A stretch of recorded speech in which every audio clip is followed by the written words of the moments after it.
You don't want to automate your tyrannical masters. And that's the danger. That's one of the dangers of AI. And this is a whole new kind of monster. And maybe it's already here. The Canadian psychologist is trying to address a critical danger about machine learning and AI, and he realized that there is a side of the coin that's just not being shown here. What's your position on artificial intelligence, potential positive and negative outcomes, and general sense of what it will mean for humanity? Those people? Over the next 5 years. 5 years, that's all. Well, my position basically is we better get our act together before the giants show up. And they're like knocking at the door right now.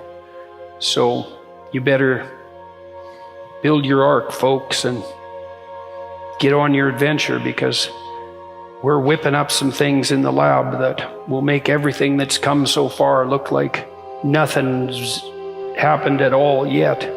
And that's not like next year, that's tomorrow, that's now. So we're going to have a lot of things to contend with.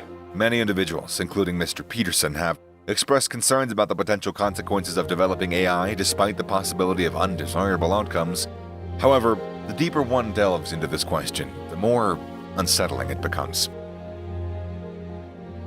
Well, Jim's objection seems to be something like we may be making, when we're doomsaying, let's say, and I'm not saying there's no place for that, we're making the presumption of something like a zero-sum competitive landscape, right? Is that the idea, and the idea behind movies like The Terminator is that there is only so much resources, and the machines and the human beings would have to fight over it. And you can see that could easily be a preposterous assumption. Now, I think that one of the fundamental points you're making, though, is also there will definitely be people that will weaponize AI. And those weaponized AI systems will have as their goal something like the destruction of human beings, at least under some circumstances. And then there's the possibility that will get out of control, because the most effective systems at destroying human beings might be the ones that win, let's say. And that could happen independently of whether or not it is a true zero-sum competition. Well, we'll see. I mean, Elon Musk, one of the things he's working on, he thinks that the world will be controlled by whoever produces the most functional AI system the fastest, because there'll be a first mover advantage. And one of the things Musk has been working on for a long time are distributed AI systems, so that you'll have your own artificial intelligence to protect you against, well, let's say against Google's artificial intelligence, for starters. Yeah, or the CCP's artificial intelligence, because you can bet your hat they're working on that about as fast as they possibly can. But I wonder if that's partly a consequence of the erroneous maximization of short-term desire. I mean, one of the things that you might think about that could be dangerous on the AI front is that we optimize the manner in which we interact with our electronic gadgets to capture short-term attention, right? Because there's a difference between getting what you want right now, and getting what you need in some more mature sense across a reasonable span of time. And one of the things that does seem to be happening online, and I think it is driven by the development of AI systems, is that we're assaulted by systems that parasitize our short-term attention. And at the expense of longer-term attention. And if the AI systems emerge to optimize attentional grip, it isn't obvious to me that they're going to optimize for the attention that works over the medium to long run, right? They could conceivably maximize something like whim-centered. Jordan Peterson's concern about the implications of AI is palpable, reflecting the monumental challenges posed by this technology for the future of humanity. I mean, one of the things I was talking to Dr. Penrose today about was he believes that consciousness in some sense stands outside the domain of algorithmic computation. I know he does, yes. And we discussed in some detail why he believes that. And I'm very curious about that. My brother-in-law is probably the world's foremost computer chip designer. Okay. And he's currently designing a chip that he thinks will have the computational power of a human brain. And he was the first person to build a 64-bit chip, and he did that in 1985. Okay. And so we've had a lot of discussions about the limits of AI. So this is an AI-optimized chip, by the way. Yes. This is And my brother-in-law thinks that computation is algorithmic, and so it's that thought is computation and algorithmic, and it can be replicated in AI systems. Yeah. Penrose thinks that Gödel's theorem precludes that there has to be something standing outside. Yes. Now, I tried to push him on what he regarded as the metaphysical significance of consciousness. One of my hypotheses, let's say, about deep stories is that they're meta-gists in some sense. So you could imagine 100 people telling you a tragic story, and then you could reduce each of those tragic stories to the gist of the tragic story, and then you could aggregate the gists, and then you'd have something like a meta-tragedy. And I would say the deeper the gist, the more religious-like the story gets. And that's part of, it's that idea is part of the reason that I wanted to bring you guys together. I mean, one of the things that what you just said makes me wonder is, imagine that you took Shakespeare and you took Dante and you took like the canonical Western writers, and you trained an AI system to understand the structure of each of them, and now you could pull out the summaries of those structures, the gists, and then couldn't you pull out another gist out of that? So it would be like the essential element of Dante and Shakespeare. And they're always after the next new thing as fast as possible. So it's a machine that's speeding along as fast as a machine possibly can. And God only knows where it's headed in some sense, right? Because there's so many things happening at the same time that it's impossible to keep track. And we don't even know what these things are. Like the autonomous cars that are being developed, you know, people still think about those as cars, but that isn't what they are. They're autonomous self-learning robots. And the fact that they happen to take the form of cars at the moment is almost irrelevant. You know, they're no more cars than cars were horseless buggies, right? They're a whole new thing. Because one of the things that's happening now is, as you pointed out earlier, is we're going to be producing equally revolutionary transformations, but at a much smaller scale of time.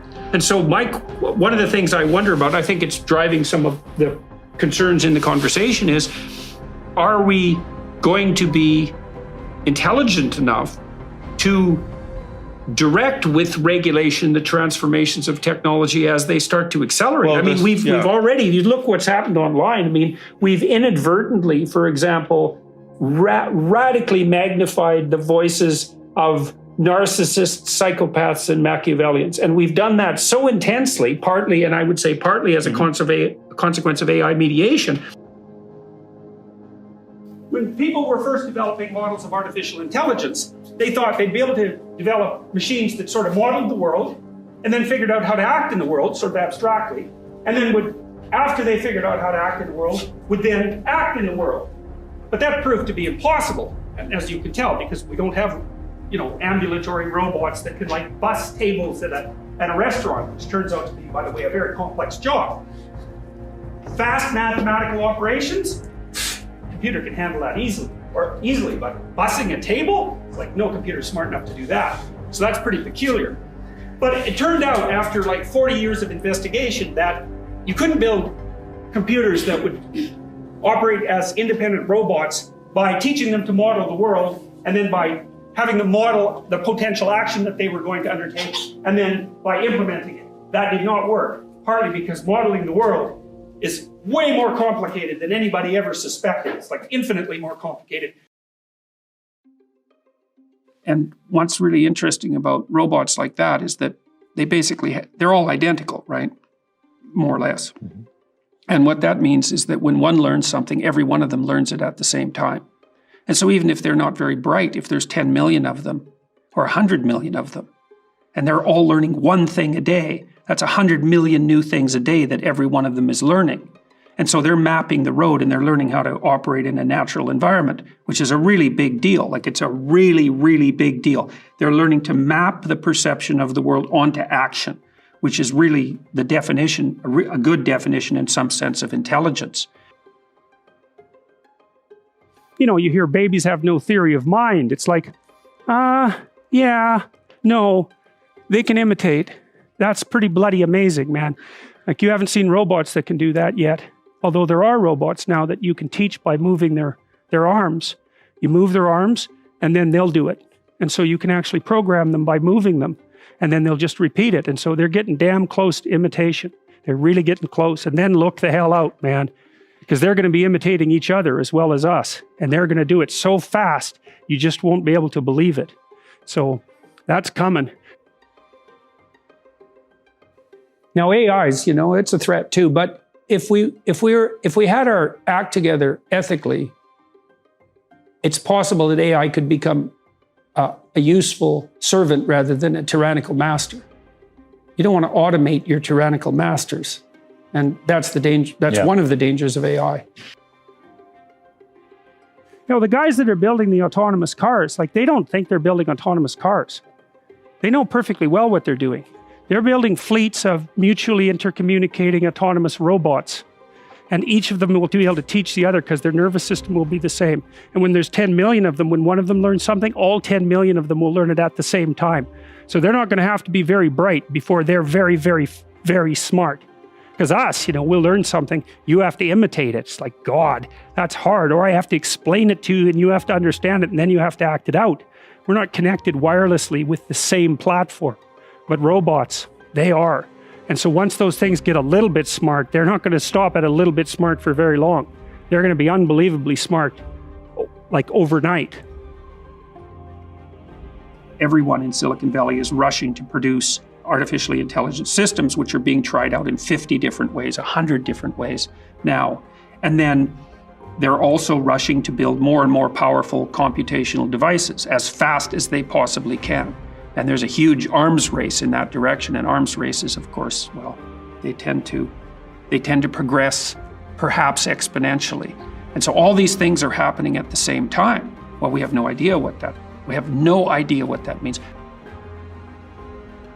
We are definitely increasing our technological power, and you can imagine that that'll increase our capacity for tyranny and also our capacity for abundance. And then the question becomes, what do we need to do in order to increase the probability that we tilt the future towards Jerusalem and away from the beast? And the reason that I've been concentrating on helping people bolster their individual morality to the degree that I've managed that is because I think that whether the outcome is the positive outcome that in some sense Jim has been outlining or the negative outcomes that we've been querying him about, I think that's going to be dependent on the individual ethical choices of people, well, at the individual level, but then cumulatively, right? So if we decide that we're going to worship the image of the beast, so to speak, because we're mesmerized by our own reflection, that's another way of thinking about it, and we want to be the victim of our own dark desires, then the IA revolution is going to go very, very badly. Yeah. But if we decide that we're going to aim up in some positive way and we make the right micro decisions, well, then maybe we can harness this technology to produce a time of abundance in the manner that Jim is hopeful about. We don't even know if we need to be worried about Facebook, because God only knows if it'll even exist in 5 years. It could even be the same with Google.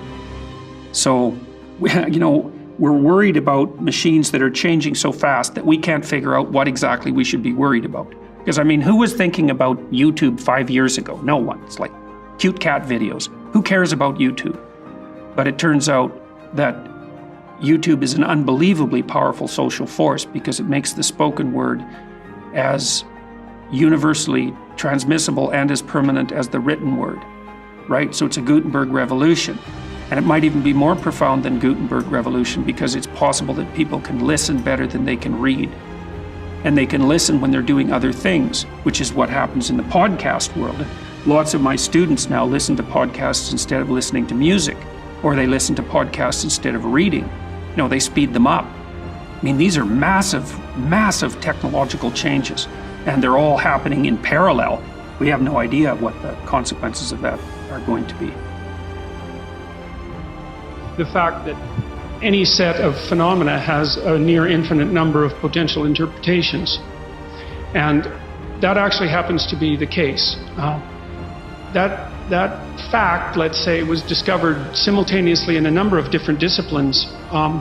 One of them, most surprisingly, was artificial intelligence. And the artificial intelligence people ran into that conundrum when they learned that it was much more difficult to make a machine that could perceive the world than had originally been supposed. We're supposed to have autonomous robots and functional artificial intelligence back by the late 60s, and of course that didn't happen. And part of the reason for that was that the artificial intelligence researchers, when they were starting to instantiate perception into their machines, learned that charting your course in the world might be a trivial problem in comparison to determining how to perceive the world. And the reason for that is that there's a very large number of ways to perceive the world. My concern fundamentally is that these machines will reflect us ethically. And that should be frightening, because I wouldn't say that our ethical house is particularly in order. So they're going to magnify what we are. The Google guys can talk about the mind of God, but that's making the presumption that the thing that we're building will be a good thing. And I don't think that it will be a good thing, because it will reflect us. In a riveting exploration at the frontier of human intellect and machine mastery, Jordan Peterson issues a stark warning on the looming perils of artificial intelligence. Brace yourselves as he unravels the dystopian dance between human consciousness and technological dominance, revealing a future where our very essence collides with the creations of silicon sentience. Peterson's urgent call to navigate the uncharted waters of AI unfolds in a dramatic narrative, a cautionary tale echoing through the digital corridors, urging us to confront the profound questions that await at the crossroads of humanity and the algorithmic unknown. So this AI system, it's a general language processing model, was released about a week and a half ago. And I went and interacted with it. It's an AI system, artificial intelligence system. It basically is trained on, a massive corpus of spoken or of text. The autonomous cars that are being developed, people still think about those as cars, but that isn't what they are. They're autonomous self-learning robots. And the fact that they happen to take the form of cars at the moment is almost irrelevant. They're no more cars than cars were horseless buggies, right? They're a whole new thing. And what's really interesting about robots like that is that they're all identical, right? More or less. Jordan Peterson delivers a stark warning about the impending future of AI, raising profound concerns. But you can certainly see how that's going to get out of hand in a staggering way, like it has in China on the digital currency front. Because once every single bloody thing that you buy can be tracked, let's say by a government agency, then a tremendous amount of your identity has now become public property. But the new AI systems will be able to extract out patterns from the world itself, from images and so forth, and then be able to test their linguistic constructions against the world. And so they'll practice just like scientists. And the most advanced models are going to use text and image and action as well, because they'll be able to model human action. The breakneck speed of AI development emerges as a source of disquiet, prompting contemplation on its implications. And what that means is that when one learns something, every one of them learns it at the same time. And so even if they're not very bright, if there's 10 million of them or 100 million of them, and they're all learning one thing a day, that's 100 million new things a day that every one of them is learning.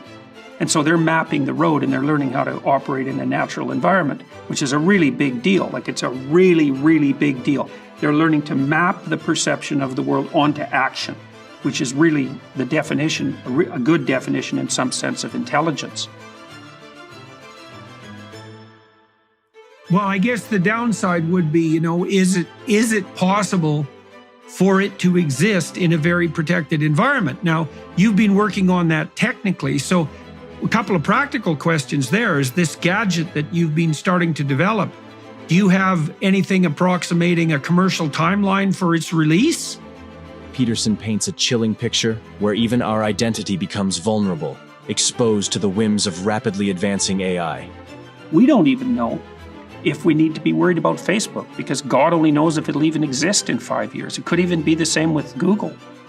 So, we're worried about machines that are changing so fast that we can't figure out what exactly we should be worried about.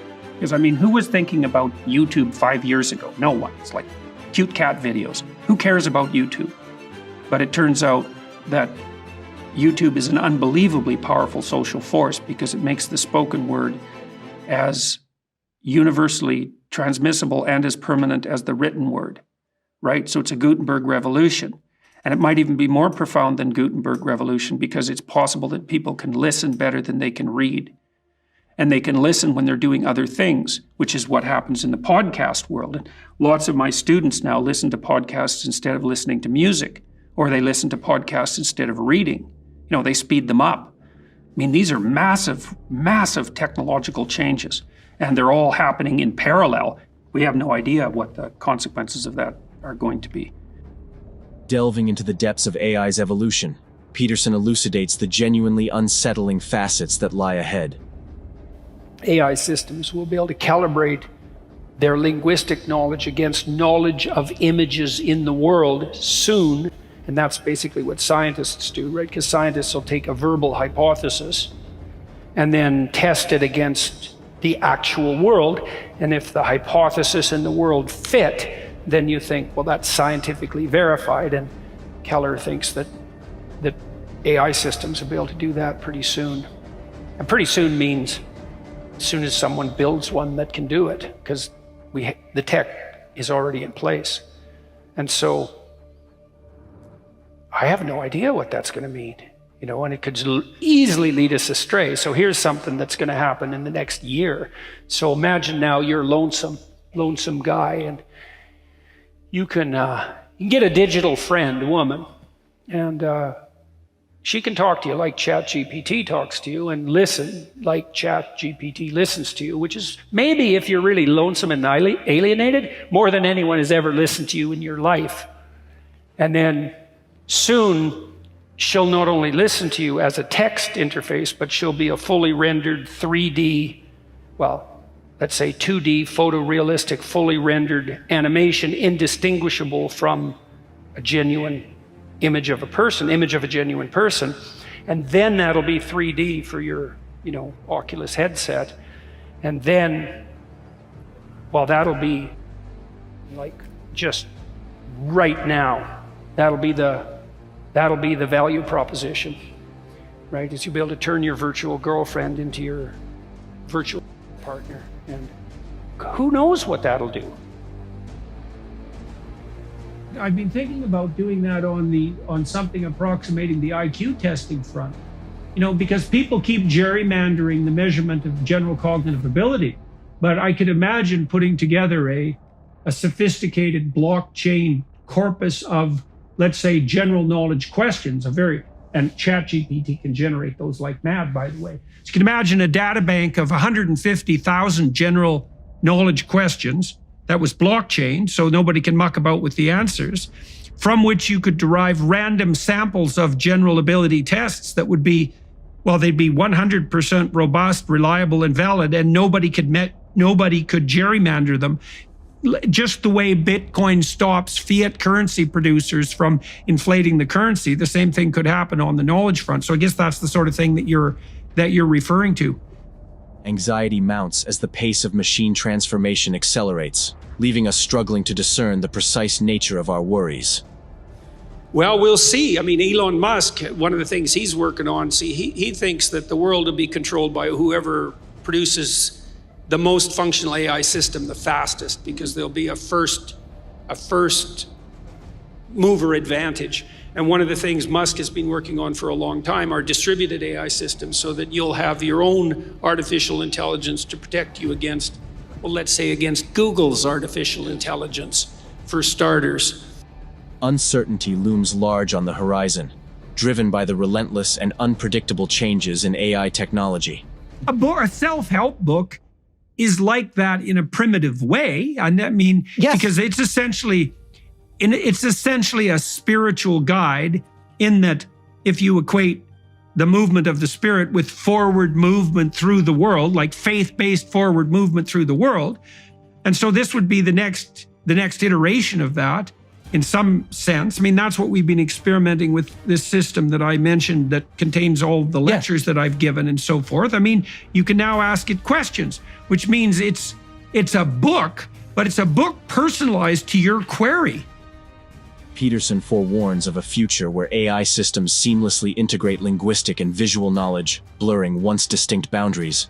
But there are things, and everyone in the audience should know this, there are things coming down the pipeline on the artificial intelligence front that are just going to make your hair stand on end within the next year, because there is so much transformation going on in that domain. And that's been the case particularly for the last 6 months, that it's almost unimaginable.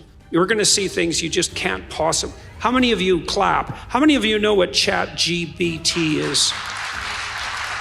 Okay. So not very many. So I'll tell you what ChatGPT is, just so you know, because you need to know this. And I don't know what sort of technological revolution this is. Gutenberg press level? It's something like that. This is a big deal.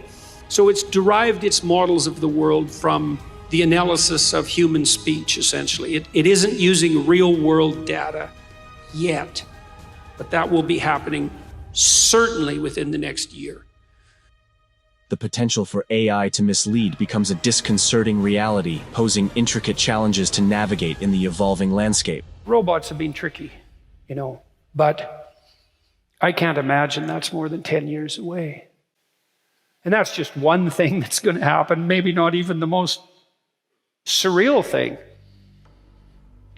Pretty soon we'll be contending with the fact that someone will be able to generate a photorealistic version of Donald Trump and have him say something absolutely reprehensible and spread it everywhere just before election night.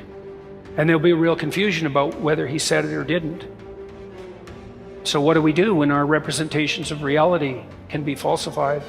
Now, I was talking to my son about that today, and he thinks we'll get into an arms race right away, because there'll be technologies that can detect whether video is artificial, but then, there'll be a race because other technologies will learn how to fool that technology, and, maybe we'll be able to stay on the edge where we can still detect what's real and what isn't. But I don't think we're doing a very good job of that right now on social media, because social media, it's kind of like the world, except it's way more demented.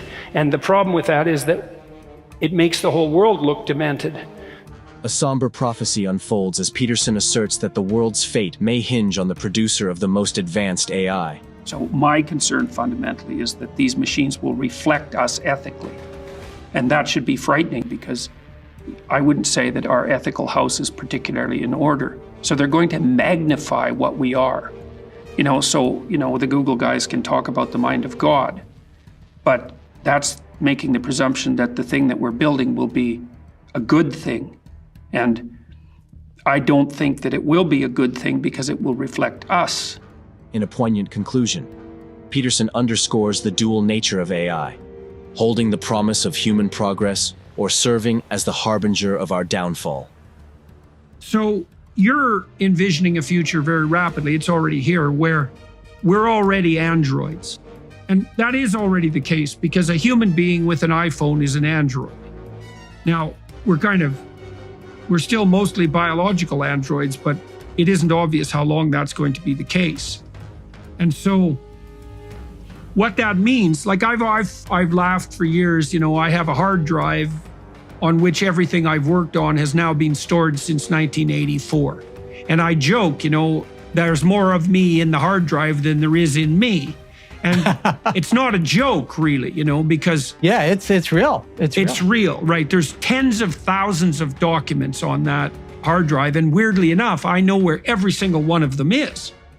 So... Wow. So now we're going to be in a situation... So what that means is we're in a situation now where a lot of what actually constitutes our identity has become digital. And we're already being in relationship to that digital identity, mostly by credit card companies. Now, I would say to some degree, they're benevolent masters because the credit card companies watch what you spend and so how you behave, where you go, and they broker that information to other interested capitalist parties. Now, the downside of that obviously is that these parties know often more about you than you know about yourself. I've read stories, for example, of advertisements for baby clothes being targeted to women who A, didn't know they're pregnant, or if they did, hadn't revealed it to anyone else. You know, you hear babies have no theory of mind. It's like, yeah, no, they can imitate. That's pretty bloody amazing, man. Like, you haven't seen robots that can do that yet. Although there are robots now that you can teach by moving their arms. You move their arms and then they'll do it. And so you can actually program them by moving them and then they'll just repeat it. And so they're getting close to imitation. They're really getting close. And then look the hell out, man, because they're going to be imitating each other as well as us. And they're going to do it so fast, you just won't be able to believe it.